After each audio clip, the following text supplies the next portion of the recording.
All right, so here's a quick stock market portfolio update with Questrade.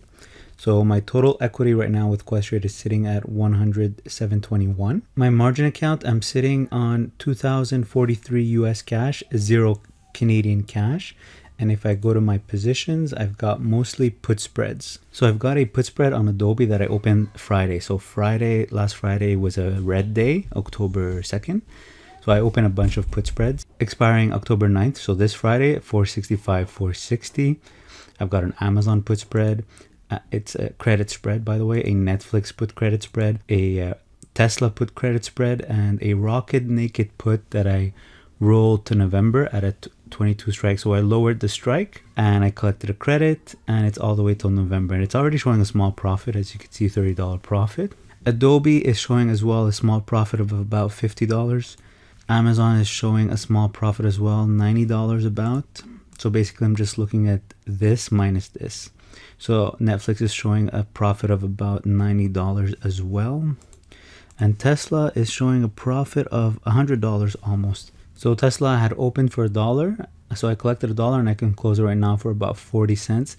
This morning actually it reached almost 25 cents, but I guess Tesla dropped. So now it's worth 40 cents. So I'm going to hold on to it longer. Hopefully I can close it for 10 cents or something. That would be nice. So in my TFSA, got a cash balance of 534 Canadian. I've got 34,000 US cash. And if we go into my position, so the reason it's a lot of cash is because I don't trust anything. I don't know what to buy. I'm hearing a lot of bad news coming up. We might go through a wasted decade. So a period of 2000, 2003, for example, if you look up a chart of SPY, this is what I think that's my biggest fear, is going through another 2000, 2003.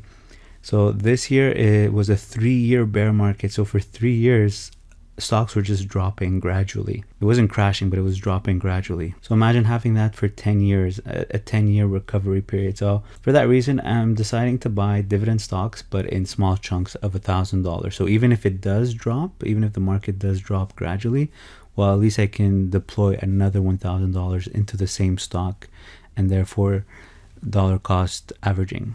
So I've got my bell here, BCE.TO, small loss here, but I'm basically buying these stocks for dividends. I've got Bank of Nova Scotia showing a small profit, and it's got dividend today, actually. Ex-dividend date is today.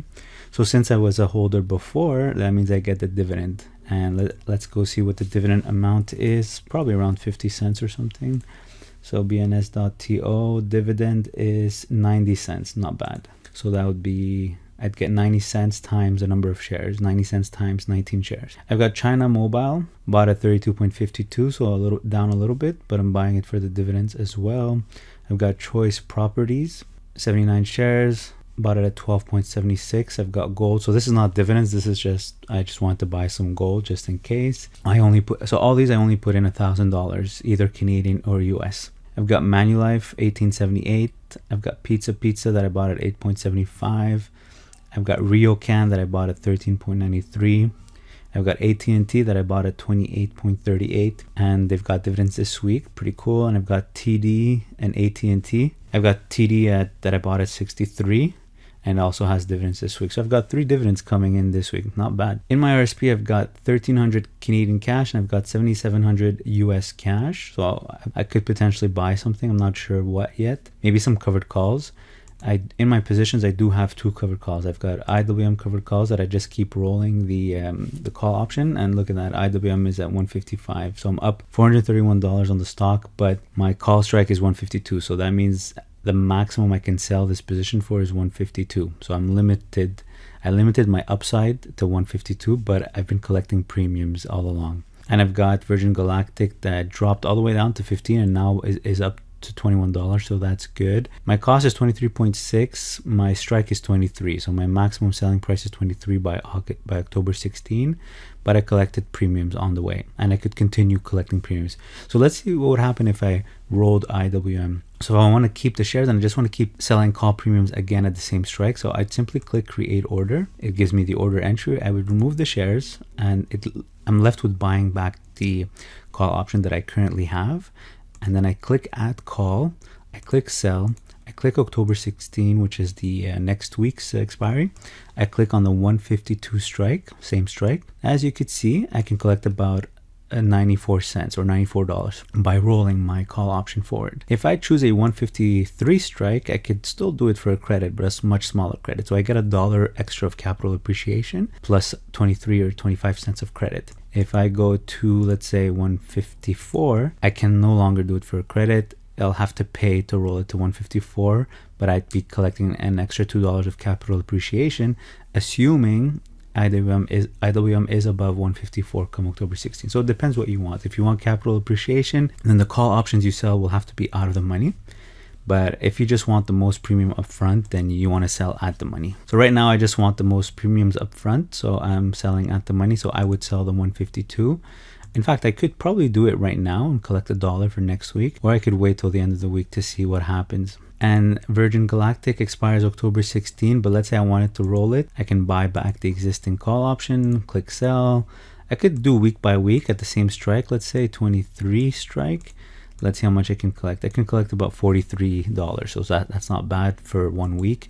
If I go to November 20th, so 1 month away from the current call option expiry, I can collect almost $2, so also not bad. That's $200. So that's why I like covered calls.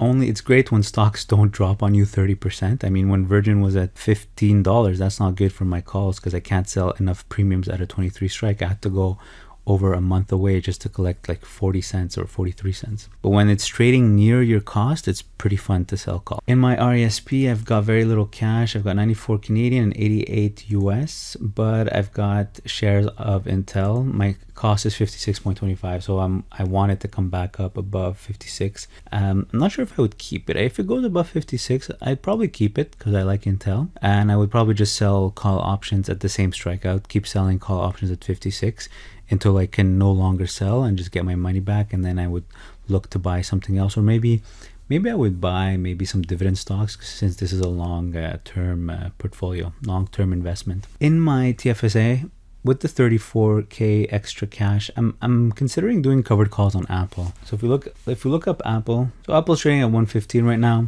If we go to the covered calls section, because I don't own the shares yet, so if I go to covered calls, for this week, I could get in at 113. If Apple stays above 115, then I make a $2 profit, so $200. If my plan is to keep Apple long term, then I could sell out of the money. So I could get in at, let's say, the 120 strike. If I go to calls and puts just to see the value of the calls, it looks easier that way. So if I get in at the 120 strike, I can collect about 48 cents or $48. So I can buy Apple at 115 and sell the 120 strike for this week, collect $50, and keep doing that every week. That's if I want to be long term. If I don't want to be long term, I could sell at the money and just collect as much premiums as possible until I can no longer collect premiums, because Apple, for example, went up too much. But then I fear that the stock drops. I mean, that's my problem, is I don't know what's going to happen. I don't know. I don't care if it drops 5 or 10%, but if it drops 30% or 50%, then it becomes hard to sell premiums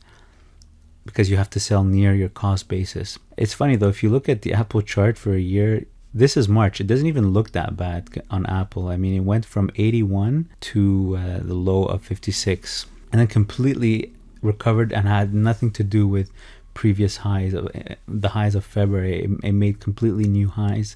So it's a little scary to buy at all-time highs. Although the all-time high is 134, right now it's at 115, but we did see it drop to 106 a few weeks back. Maybe if it drops below 110 again, I'd probably consider it, because I mean, it is a safe stock. It's making crazy revenue and profit. I just wonder if a 2000-2003 period comes again, will this be affected? So it's something I'm considering to sell call premiums on in my TFSA. So that's about it for my portfolio review with Questrade. If you have any questions, any feedback, leave them in the comment section below. And like always, if you can open account with Questrade to trade on the stock market, use my referral link below to get $50 in free trades. Also check out the other referral links below. If you enjoyed this video, click the like button, share with a friend, and subscribe to the channel. Thanks for watching.